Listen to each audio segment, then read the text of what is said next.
Hello दोस्तों, पिछले वाले चैप्टर में हमने बात की थी विद्युत चुंबकीय प्रेरण के बारे में।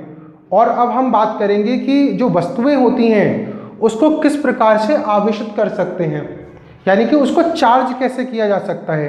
कौन कौन सी ऐसी विधियां हैं जिसके थ्रू हम वस्तुओं को चार्ज कर सकते हैं। तो देखिए, चार्ज करने की जो हमारे पास विधियां हैं वो 3 विधियां हैं, ठीक है। तो 3 विधियों को समझने से पहले हम देखते हैं उन विधियों को समझने के लिए हमें चालक और कुचालक ये क्या होते हैं इसके बारे में सबसे पहले समझना होगा। तो देखिए, चालक क्या होता है। चालक क्या होता है आपने बहुत अच्छी तरह पढ़ा होगा। तो चालक ऐसे पदार्थ होते हैं जिनमें इलेक्ट्रॉन बहुत अधिक मात्रा में होते हैं, यानी कि इलेक्ट्रॉनों की जो संख्या होती है वो बहुत ज़्यादा होती है। इलेक्ट्रॉन की संख्या जो होती है वो अधिक होती है। तो चालक क्या होते हैं? चालक ऐसे पदार्थ होते हैं जिनमें इलेक्ट्रॉनों की बहुत अधिक संख्या होती है, और जो इलेक्ट्रॉन होते हैं वो आपके हम कहें कि फ्री इलेक्ट्रॉन्स होते हैं। कौन से इलेक्ट्रॉन होते हैं? फ्री इलेक्ट्रॉन होते हैं। जैसे आपने परमाणु की संरचना पढ़ा होगा, तो परमाणु की संरचना में ये होता है कि भाई बीच में होता है नाभिक, न्यूक्लियस, और चारों तरफ इसके चक्कर लगाते रहते हैं इलेक्ट्रॉन। बीच में न्यूक्लियस नाभिक जिसमें प्रोटॉन और न्यूट्रॉन होते हैं, और बाहर वाली जो ऑर्बिट होती है उसमें जो इलेक्ट्रॉन होते हैं वो अलग अलग ऑर्बिट्स में चक्कर लगाते रहते हैं। तो देखिए, जो कंडक्टर होते हैं यानी कि जो चालक होते हैं, चालक ये जो पदार्थ होते हैं वो उन पदार्थों में जो नाभिक से दूरी है इलेक्ट्रॉनों की वो अधिक होती है। तो जब नाभिक से दूरी अधिक होगी तो जो इलेक्ट्रॉनों पर नाभिक के द्वारा लगने वाला जो आकर्षण बल है वो कम होता है, और जब कम आकर्षण बल होता है तो इसी कम आकर्षण के कारण जो इलेक्ट्रॉन हैं वो फ्री रहते हैं, यानी कि कम बल का अनुभव करते हैं। तो ऐसे इलेक्ट्रॉनों को हम लोग कहते हैं फ्री इलेक्ट्रॉन, या हिंदी में कहें तो इन्हें कहते हैं हम लोग मुक्त इलेक्ट्रॉन। तो चालक ऐसे पदार्थ होते हैं जिनमें मुक्त इलेक्ट्रॉनों की संख्या बहुत अधिक होती है, और जब हम इनको चार्ज करते हैं तो हम देखते हैं कि जो इलेक्ट्रॉन हैं वो किसी चालक की ऊपरी सतह पर है ना, ऊपरी सतह पर चले जाते हैं, या कहें कि वितरित हो जाते हैं। तो ऊपरी सतह पर वितरित हो जाते हैं, ठीक है। क्यों वितरित होते हैं? क्योंकि जो इलेक्ट्रॉनों की संख्या है उसमें बहुत अधिक है, और नाभिक का जो आकर्षण बल है वो भी कम है।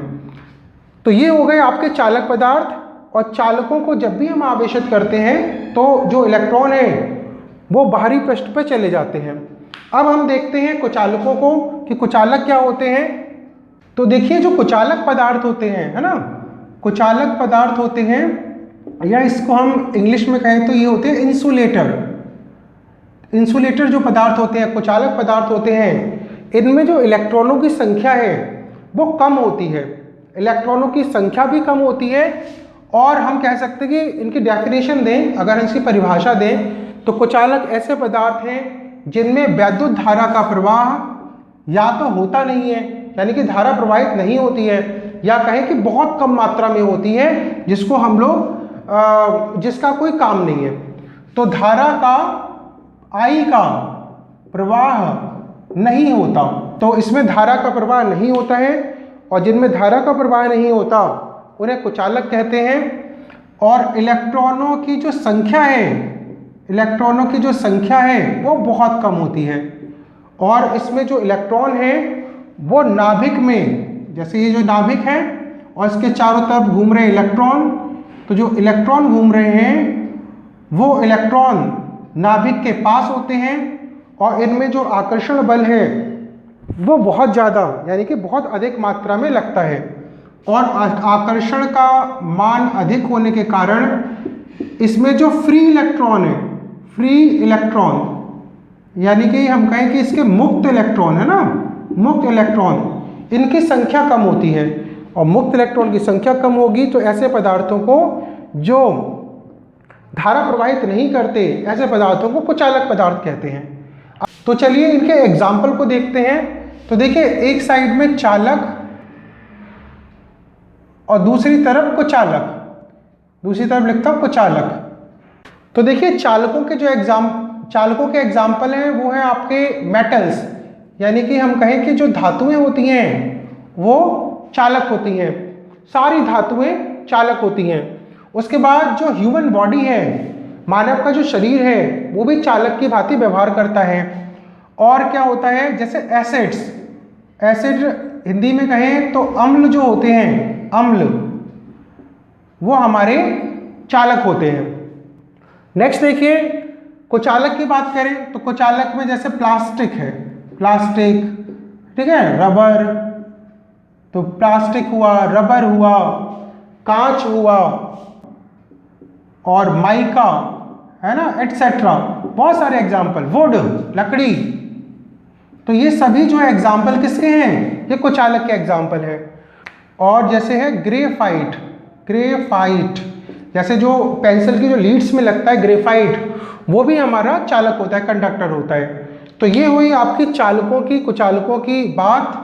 और इसके अंदर सबसे जो इम्पॉर्टेंट चीज़ है वो ये है कि जो चालक होते हैं, चालक को जब आप आवेशित करते हैं तो चालक पर जो आवेश है वो बाहरी पृष्ठ पे चला जाता है, जबकि आप कुचालक को जब चार्ज करते हो तो आपके पास में जो कुचालक है उसके ऊपर उसी वाले स्थान पर चार्ज उपस्थित होता है, यानी कि आवेशित वो वस्तु उसी स्थान पर होती है। जैसे आपके पास में कोई गुब्बारा है, बलून है, और उसमें आपने हवा भर के उसको अपने सर से रगड़ा, तो आप देखोगे कि जो पार्ट आप चार्ज कर रहे हो, घिस रहे हो, वही जो पार्ट है वो आवेशित होता है और पूरे बलून के अंदर उसका चार्ज नहीं जाता। जबकि अगर हम देखें कि जो मेटल्स होती हैं, धातुएं होती हैं, धातुओं को जब आप चार्ज करते हो तो जो चार्ज है यानी कि आवेश है वो पूरी धातु में वितरित हो जाता है। तो इस प्रकार चालक और कुचालक ये हमने देखे। अब बात करते हैं कि वस्तुओं को कैसे आवेशित किया जाता है। तो देखिए पहला है आपका बाहरी सोर्स से जोड़ने पर। अगर किसी वस्तु को अगर आप बाहरी सोर्स से जोड़ देते हो, यानी कि कोई कंडक्टर है और आपने उसको बाहरी सोर्स से जोड़ा, तो जो सोर्स से जोड़ने पर जो वस्तु है वो क्या हो जाती है, आवेशित हो जाती है, या फिर हम कहें उसका इलेक्ट्रिफिकेशन हो जाता है, आवेशन हो जाता है। दूसरी अगर हम बात करें कि वस्तु को कैसे आवेशित किया जाता है, तो दूसरा है उसको रगड़ने पर भी वस्तुएं आवेशित हो जाती हैं। जैसे प्लास्टिक को कल हमने देखा था कि जो प्लास्टिक है, प्लास्टिक को जब हम किससे रगड़ते हैं, प्लास्टिक को जब हम ऊन से रगड़ते हैं तो प्लास्टिक पर नेगेटिव चार्ज आता है, ऋणात्मक आवेश आता है, और ऊन पर पॉजिटिव चार्ज आता है।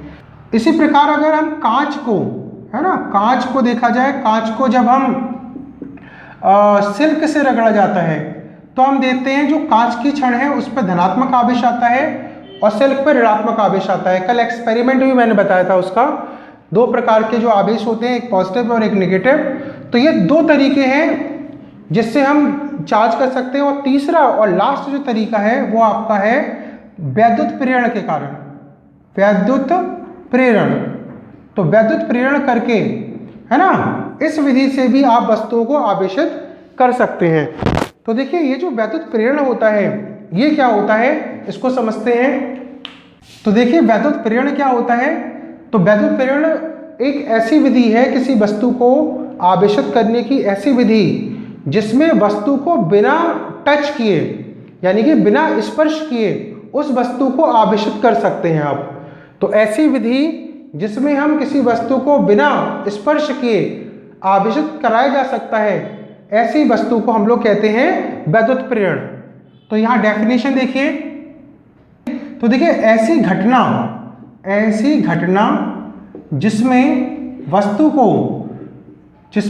को बिना स्पर्श किए उसे आवेशित किया जाए, ऐसी घटना को वैद्युत प्रेरण कहते हैं। एक ऐसी घटना जिसमें वस्तु को बिना स्पर्श किए आवेशित किया जाता है वैद्युत प्रेरण कहलाता है।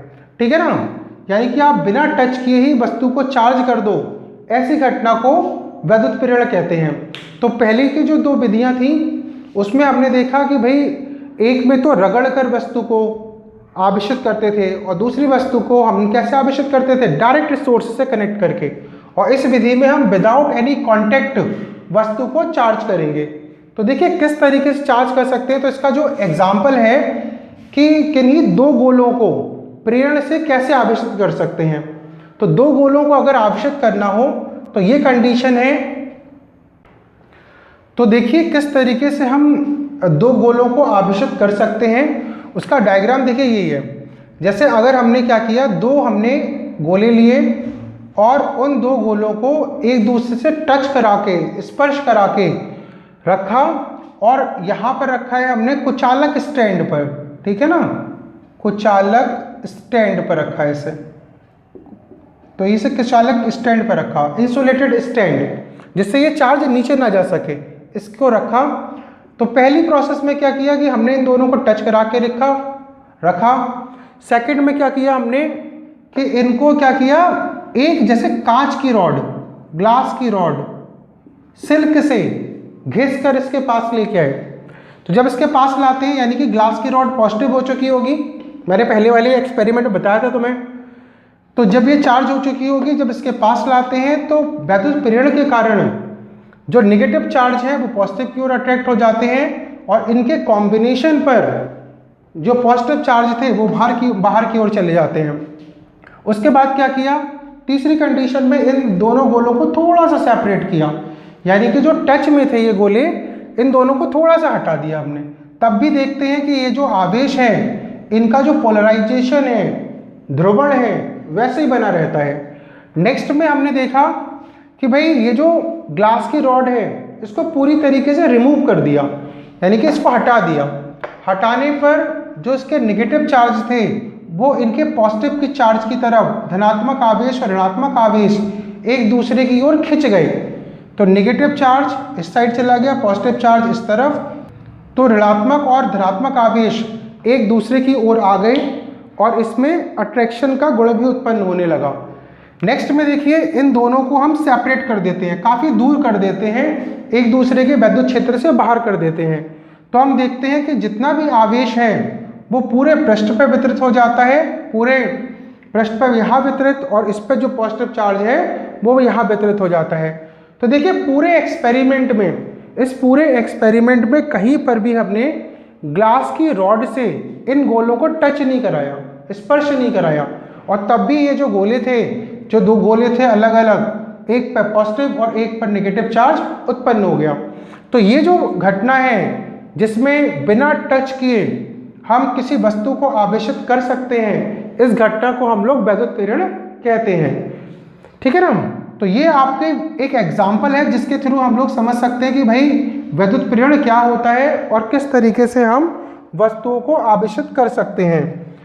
नेक्स्ट देखिए हम लोग नेक्स्ट इसके टॉपिक में आगे इस चैप्टर में हम ये पढ़ेंगे कि ये जो आवेश हैं इसके गुण कौन कौन से हैं, यानी कि जो प्रॉपर्टीज होती हैं इसकी वो कौन कौन सी है। Thank you.